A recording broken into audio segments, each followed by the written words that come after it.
Hello everyone, welcome back to my channel. Today we will discuss a new topic, that is accounting equation. Accounting equation क्या है? Assets equals to liabilities plus capital. What are the assets? First you must know what are the assets. An asset, it is something of value that company expect will provide future benefit. Assets हमारी क्या है? जो हमारी company को expect होता है कि हमें फ्यूचर में ये बेनिफिट देगी. That is land, building, furniture. ठीक है. लाइबिलिटीज जैसे external liability, sorry internal liabilities and this is external liabilities.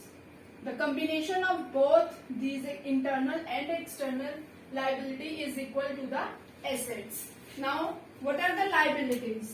Liabilities that the amount which firm takes from outsiders. जो amount हम outsider बाहर वालों से ले रहे हैं उसको हम बोलते हैं liabilities.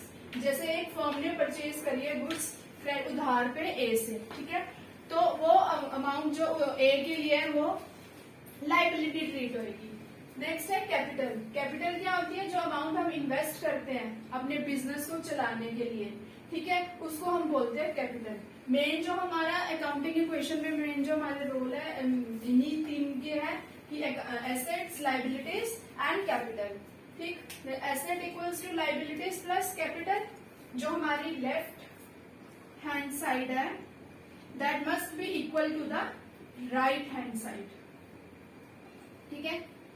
Suppose our asset is equal to 1 lakh. ठीक. एंड लाइबिलिटीज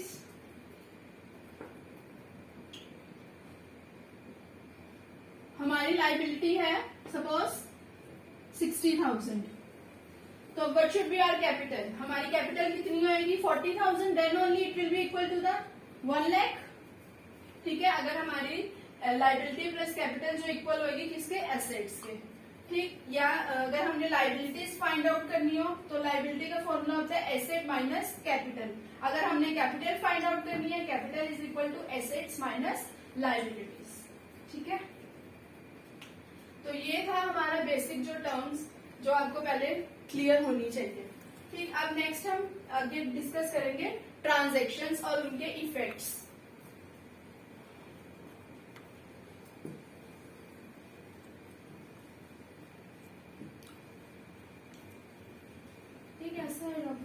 अच्छा, मैंने म्यूट नहीं करा.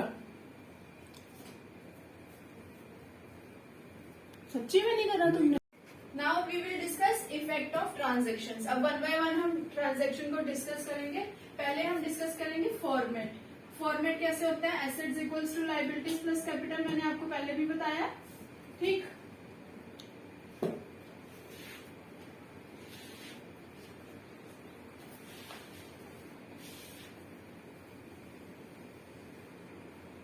तो हमारा फॉर्मेट कैसा होएगा?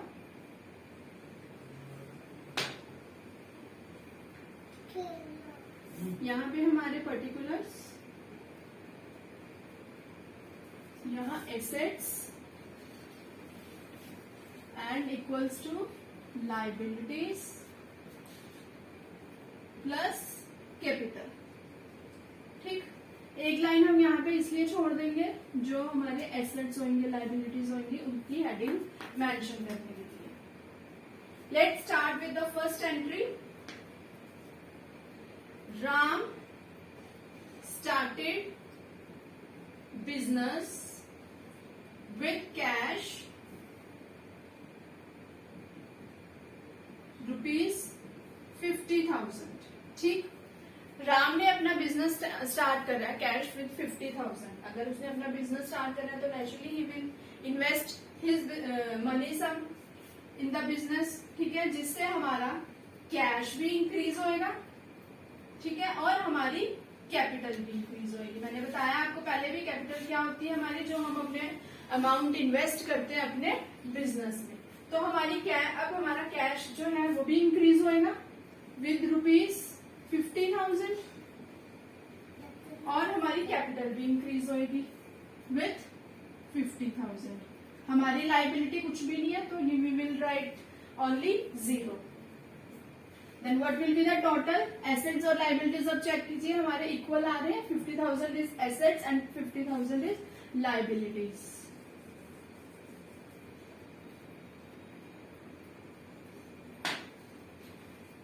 Second entry we will write purchase. अब उसने अपना बिजनेस इन्वेस्ट करा है तो डेफिनेटली वो एसेट्स भी परचेज करेगा अपने बिजनेस में। तो वो सबसे पहले परचेज करेगा furniture, purchase furniture for cash rupees से 20,000। ठीक है, अब उसने अपने बिजनेस में फर्नीचर परचेज करा है, कैश किसमें 20,000। तो हमने कोई भी चीज परचेज करी है, हमारा पैसा लगा तो हमारा पैसा क्या हो जाएगा, कम हो जाएगा। ठीक है, our cash will be decrease. और फर्नीचर हमने खरीदा तो हमारा फर्नीचर आ गया तो हमारा फर्नीचर क्या हो जाएगा, इंक्रीज हो जाएगा। ठीक है, कैश डिक्रीज हुआ हमारा तो लेस 20,000। ठीक है, और हमारा फर्नीचर इंक्रीज हो गया तो हम यहाँ पे फर्नीचर की हेडिंग ऐड कर देंगे और फर्नीचर हमारा 20,000 का आ गया। ठीक है, now what will be the total, 50 minus 20 that is 30,000 plus 20,000, again our capital will be 50,000। तो एसेट्स और लाइबिलिटीज हमारे इक्वल है। ठीक है, तो हमने इस एंट्री में क्या करा था, फर्नीचर परचेज करा था। The next entry we will write purchase goods for cash. अब वो थोड़े गुड्स परचेज करेगा कैश में। ठीक है, से ₹10,000। ठीक, अगर उसने अब थोड़े गुड्स परचेज करे, अगर हमने गुड्स परचेज करे, मैंने आपको पहले भी बताया, अगर कुछ परचेज कर रहे हैं तो our cash will be decrease. Goods खरीद रहे हैं हम, गुड्स जैसे गुड्स खरीद रहे हैं, हमारा स्टॉक बढ़ रहा है तो हमारा स्टॉक क्या होगा, इंक्रीज होगा। ठीक, our stock will get increase and our cash will get decrease. See the entry now. 10,000 cash में लेस कर देंगे हम एंड स्टॉक हमारा अब आ गया। नेक्स्ट एसेट हमारा आया है स्टॉक। तो स्टॉक हमारा 10,000 का हो जाएगा। फर्नीचर में कुछ भी नहीं हो रहा तो we will write only simple 0। Stock में हम 10,000 लिख देंगे, liabilities are 0 और 50,000 is our capital. See now what is the total of this entry, 30 minus 10 that is 20, 20 stock will be 10,000 and our liability is 0, again our capital is 50,000. Now check, is it equal to assets or liabilities? Yes. 20 plus 20 plus 50, 20 plus 20 40 plus 10 50 and 0 plus 50,000. ठीक है, next entry will be if we will purchase goods on credit. अब हम अपने goods को credit means उधार पे purchase कर रहे हैं। ठीक है, से ₹5,000 अगर हमने अब अपने गुड्स उधार पे परचेज करें तो अगर हम अपने गुड्स उधार पे परचेज करें तो हमारे क्रेडिटर्स, हमारा उधार ज्यादा होएगा। ठीक है, our creditors will increase. Goods purchase कर रहे हैं, अगेन हमारा स्टॉक भी इंक्रीज होएगा। ठीक है, तो इस एंट्री में हम क्या कहेंगे, स्टॉक भी इंक्रीज होएगा, हमारा क्रेडिटर्स भी इंक्रीज होंगे। देन स्टॉक हमारा 5,000 से इंक्रीज हो जाएगा। पहले हम 5,000 स्टॉक में लिख देते हैं, इधर हमारा कोई चेंज नहीं है, अगेन वी विल राइट 0। और क्रेडिटर्स हमारे 5,000 से इंक्रीज हो रहे हैं, we will put heading on with name creditors. ठीक है, 5,000 plus 50,000। Now see what is the total. 20,000 will be written as again 20,000, then 10,000 plus 5 15,000 and liabilities will be at 5,000 capital will be remain as 0, so it will come as 50,000. You can take the screenshot of these entries. Next further I will discuss more entries with you. Our next entry is sold goods for cash. ये था हमारा पिछला जो हमारा cash था 20,000, furniture 20, stock 15,000, creditor 5,000 and our capital is the 50,000. तो next entry जो हमारी है वो है सोल्ड गुड्स फॉर कैश ₹6,000. हमने अपने गुड्स सोल्ड कर दिए कैश में 6,000 रुपीज में. हमने गुड्स को बेचा है तो हमारा कैश इंक्रीज हो जाएगा. ठीक है, कैश हमारा इंक्रीज होएगा.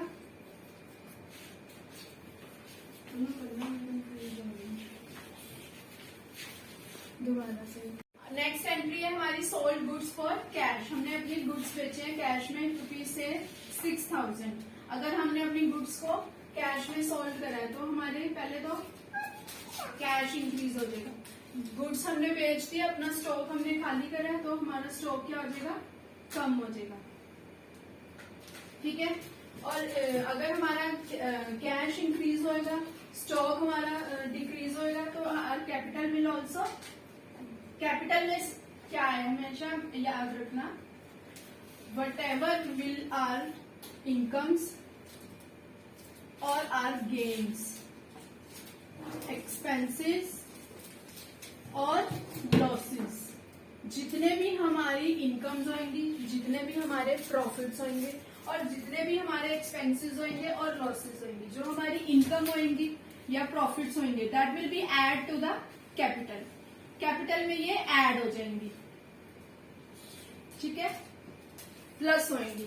और जो हमारे एक्सपेंसेस होंगे या हमारे लॉसेस होंगे, that will B deduct from the capital. ठीक है, हमेशा इस पॉइंट को याद रखना, जो भी हमारी इनकम्स होंगी, हमारे प्रॉफिट्स होंगे, वो हमेशा हमारी कैपिटल में एड ऑन होंगे. और जो हमारे एक्सपेंसेस या लॉसेस होंगे, ठीक है, वो हमारी डिडक्ट होंगे कैपिटल में से. हम अब हमारे जो कॉस्टिंग है, हमने गुड्स जो सोल्ड आउट करे हैं वो है 6,000 और एक्चुअल सेलिंग प्राइस जो हमारी है गुड्स फॉर कैश कॉस्टिंग ₹6,000. ठीक है, और जो हमारी सेलिंग प्राइस है दैट विल से 8,000. ठीक है, सपोज कर लो कि अगर जो हमारी सेलिंग प्राइस है वो हमारी 8,000 है. अब जो हमारा 2,000 का जो हमारा प्रॉफिट है, ठीक है, हमने खरीदी 6,000 में, एक्चुअल हमारी जो थी 6,000 में, बेस सेल जो हम सोल्ड आउट कर रहे हैं वो एक्चुअल हम किसमें कर रहे हैं 8,000 में, और जो हमारा 2,000 का प्रॉफिट हो रहा है that will be add to the capital. हमारा 2,000 का प्रॉफिट जो है वो एड ऑन होगा कैपिटल में. कैश में हमारा, ठीक है, एज इट इज आ जाएगा जो हमारी कॉस्टिंग है. स्टॉक हमें हमारी 6,000 आएगा. ठीक है, just suppose 8,000 will be add to the cash and stock हमारा डिक्रीज हो रहा है तो 6,000 और 2,000 जो है हमारा जो कैपिटल में एड ऑन हो जाएगा.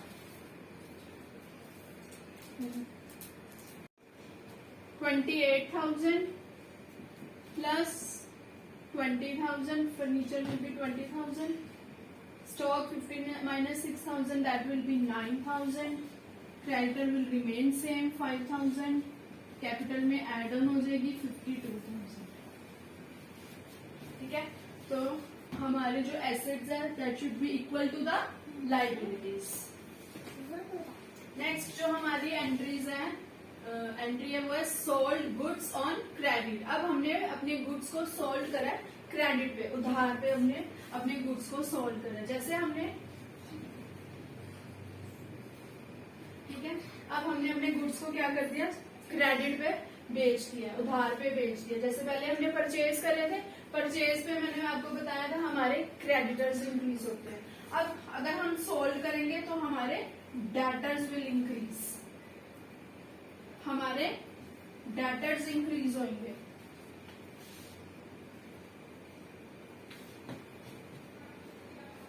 ठीक है, हमारे डेटर्स इंक्रीज हुए हैं, जैसे इसमें था स्टॉक हमारा कम हो रहा है, तो सेम स्टॉक हमारा स्टॉक जो है हमारा वो कम ही होगा, और जो हमारी कैपिटल है अगेन वैसे ही वो इट विल इंक्रीज। ठीक है, ये थे हमारे गुड्स जो हमने कैश में सोल्ड आउट करे थे। ये जो हमारी एंट्री है ये हमने क्रेडिट में सोल्ड करे, से रुपीज ये थी रुपीज 5000 में कर लो। ठीक है, अगर हमने अपने गुड्स उधार पे लिए तो हमारे जो डेटर्स है that will be add on, नया एसेट्स आ जाएगा हमारा। ठीक है, 5000 का स्टॉक हमारा कम हो जाएगा 5000 का।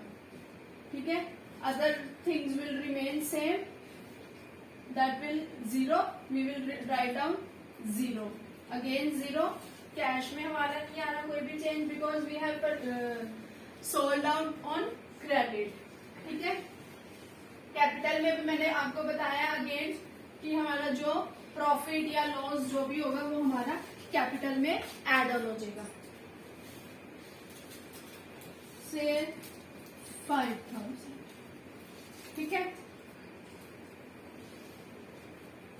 28,000, 20,000, 4,000, 5,000, 9,000 इंक्रीज हो गया। सुनो जाओ,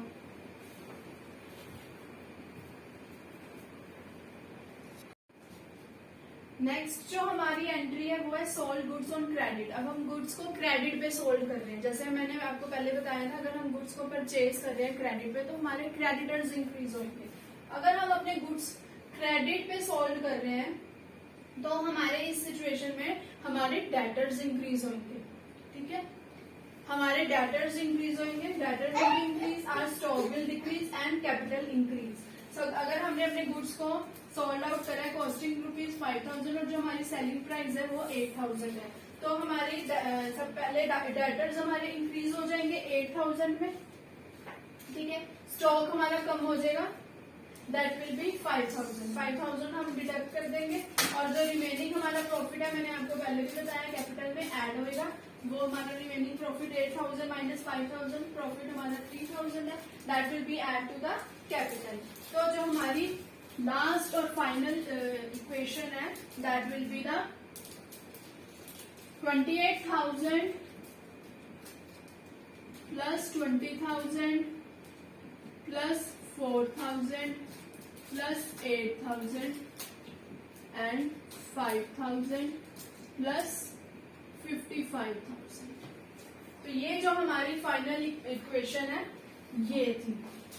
अगर आप लोग अगर हमने इसकी हमें बैलेंस शीट बनानी है तो balance sheet, let's start the balance sheet with this amount. अगर हमने इसको बैलेंस शीट में डिस्क्राइब करना है, so this is the balance sheet, particulars, amount,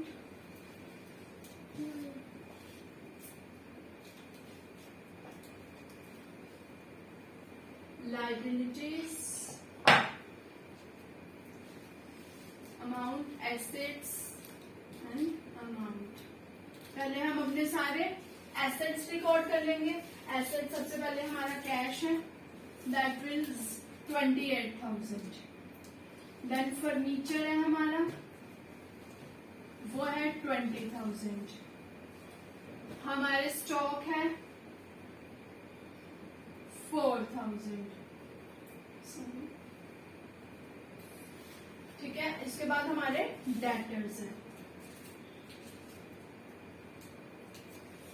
that is 8,000। और जो हमारे क्रेडिटर्स है that will be written in on liability side. Creditors हमारे कितने हैं 5,000 and that is capital 50,000। let's count that total. It will be 55 है capital amount. 60,000 is the total of liabilities. अब देखते हैं हमारे assets भी 60,000 आते हैं.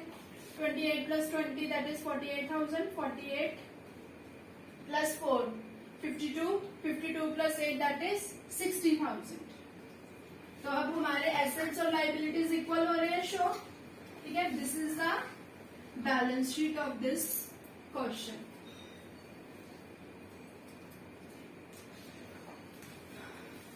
So take out the screenshot of this. Hope you all will understand, and don't forget to subscribe my channel. We will meet on our next new topic. Thank you. Have a nice day.